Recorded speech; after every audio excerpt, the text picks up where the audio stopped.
What's up guys, Prep for Life here doing a quick EDC update. I try to avoid doing EDC updates all the time just because EDC updates can get kind of old.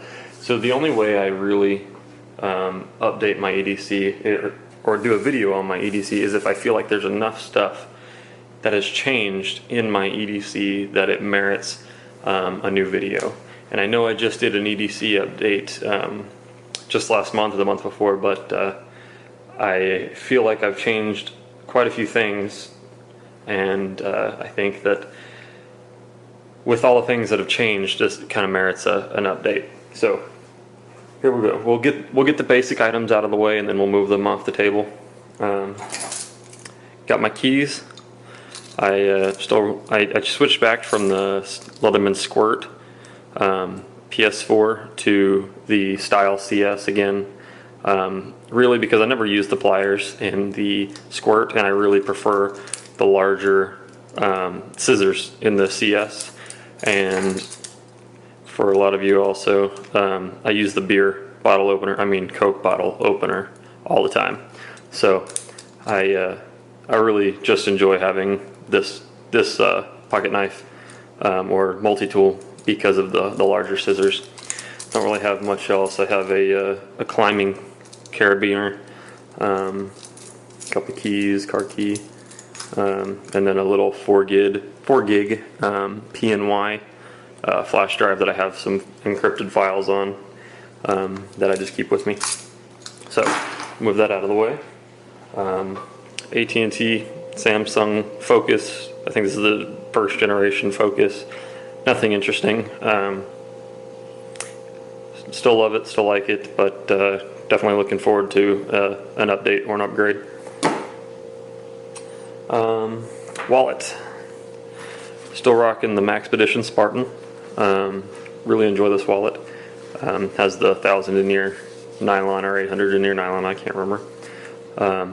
Still bugs me that it's Velcro. I wish it wasn't Velcro, but you know, whatever. Inside, I carry just a couple items besides my cash and cards. I carry a few Band-Aids, as you can see here, and I also carry a little micro pin by Fisher.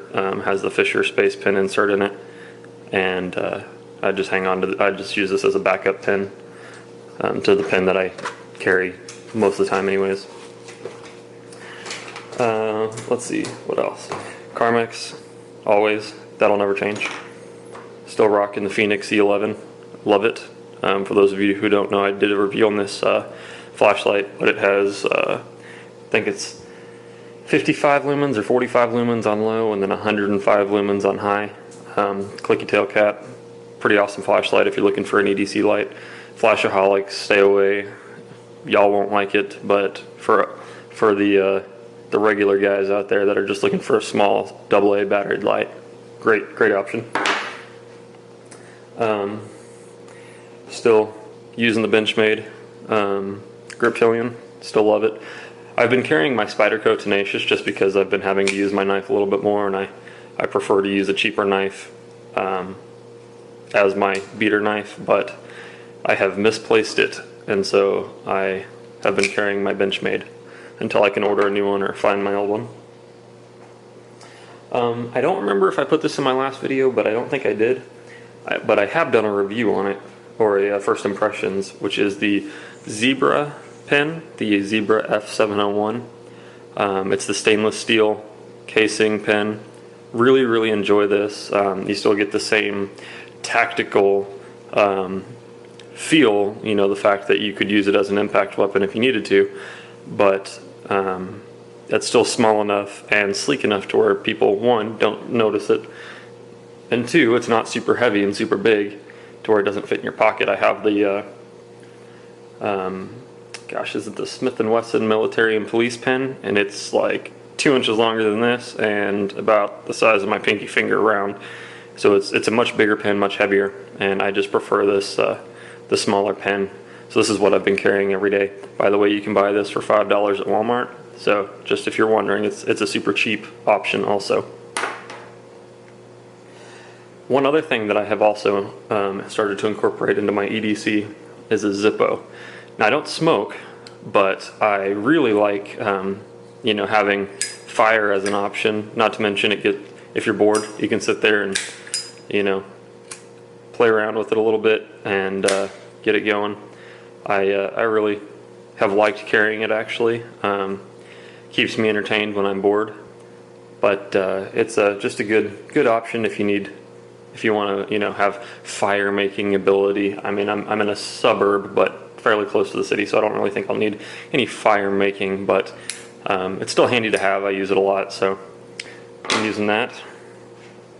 My concealed carry firearm is the biggest change that I've made to my EDC update. And for those of y'all who have seen my previous EDC updates, y'all know that I used to carry first a Springfield XD9 subcompact and then a Kel-Tec PF9 with Crimson Trace laser, and now I have started to carry the Glock 26. By the way, that direction is a safe direction. That's my garage. Nothing over there except my car. So we'll go ahead and clear this out.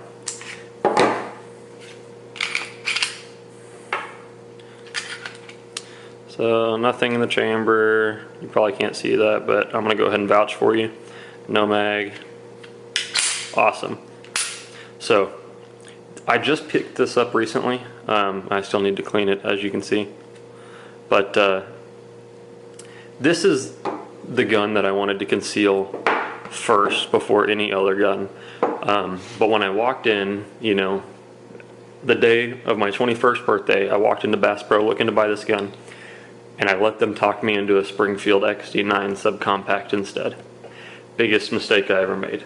Hated that gun as a concealed carry gun. Shot great, worked fine.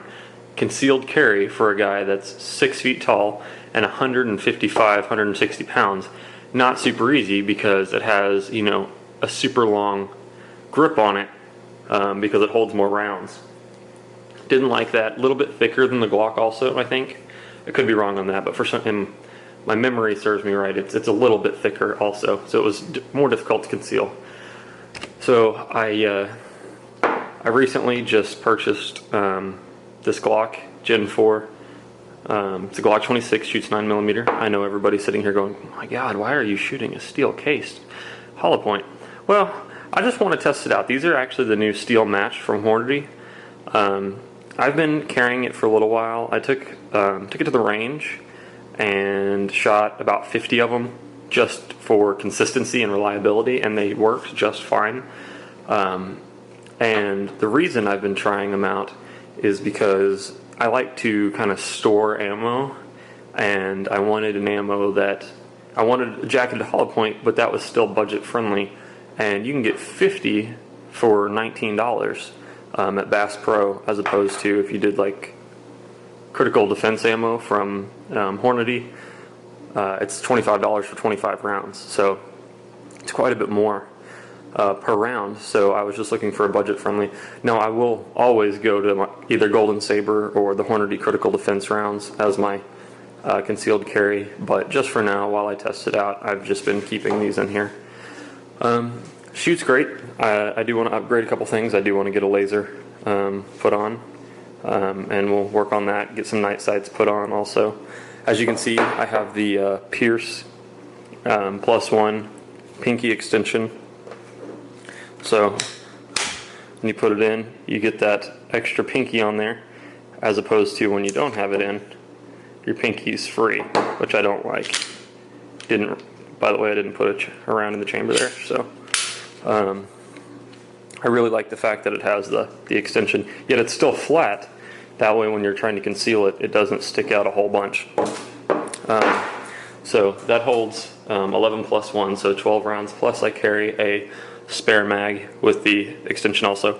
What I'm thinking about doing is actually taking one of my Glock 17 mags and putting the spacer on there and using that. That way I still get 17 extra rounds. So this is my EDC update for, let's say, what day is it? April 19th, 2012.